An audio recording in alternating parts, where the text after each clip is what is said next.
All right.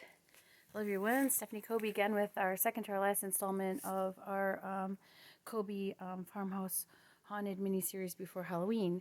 And today we're going to talk about where it all started, where it originated. I'm going to take you down into the bowels of our house. I already have Nikki down there because I'm not going to go down there by myself.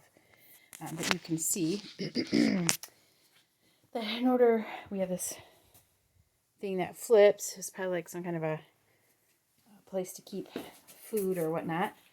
And we're going to go down these stairs and we're going to talk about when the first haunting story started. Obviously, they're trying to keep something very large in this.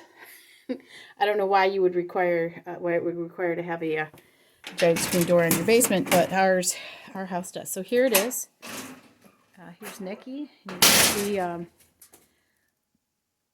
the creepiness of it all. And we're going to go ahead and go to where it started, but I'm going to give you a quick little tour. Again, our house was built in, we think 1889, 1900. There's definitely different add-ons and sections to it. And we're going to take you back to this room over here that's going to start it. I'm going to hand the phone off to Nikki.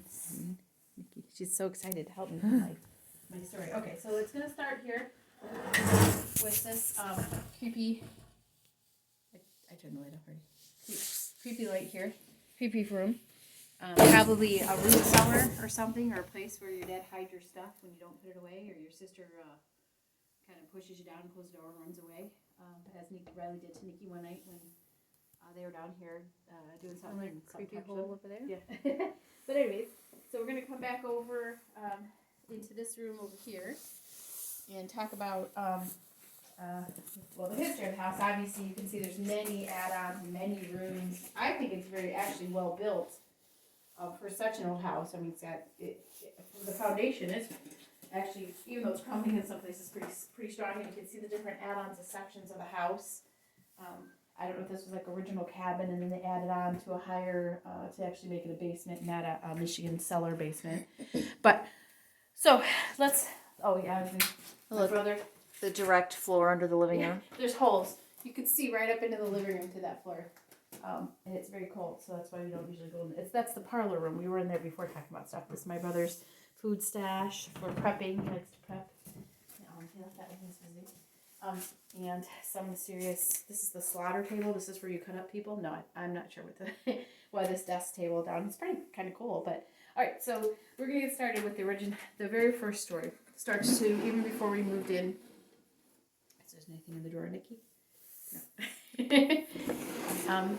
Right before we moved in, we had a house inspection, and in order for the house to pass inspection, we needed the furnace to be going. So, and there's also a section of the barn that needed to come down or wouldn't pass inspection. So, jump forward to the middle of the story here. Jeff was down here in the basement working on trying to get this furnace started so that it would be heating the house for the inspection. And he's down here tinkering away. Now, Jeff is our best friend, Michael's best friend since he was 5. He's passed away, and when we loved him very much, but he's here. He's like kind of a no-nonsense, guy, straightforward, and when something had to get done, there's like no monkey business. So he's tinkering on a very big, burly kind of a guy, and he hears a voice from out there calling him. And he's, so much so that he told us he got up and walked over. What do you want? Okay, whatever. And go back, tinkering. And then they spent the night in the house, and they're talking, and he's talking about when Mike called him, and Mike said, "What are you talking about? I didn't call you. I was out in the barn. I didn't come in. I didn't call you. I was out there working in the barn." So then, from that moment on, that's when the spooky hauntings would have started and perpetuated. Jeff swears that he heard the voice plain as day, just like when I told the story of seeing a person, just like someone standing there. He heard a voice. We don't know where it came from or what it was, but from that time on, we've experienced plenty of different things in the house. Orbs, phones ringing, children laughing, shadow people, doors opening and closing. Rowan saying there's a girl in the child closet. in the closet. I've seen shadows and people. I heard people laughing. We've gotten poked. I saw a person standing there. It goes on and on. I've shared some of them with you.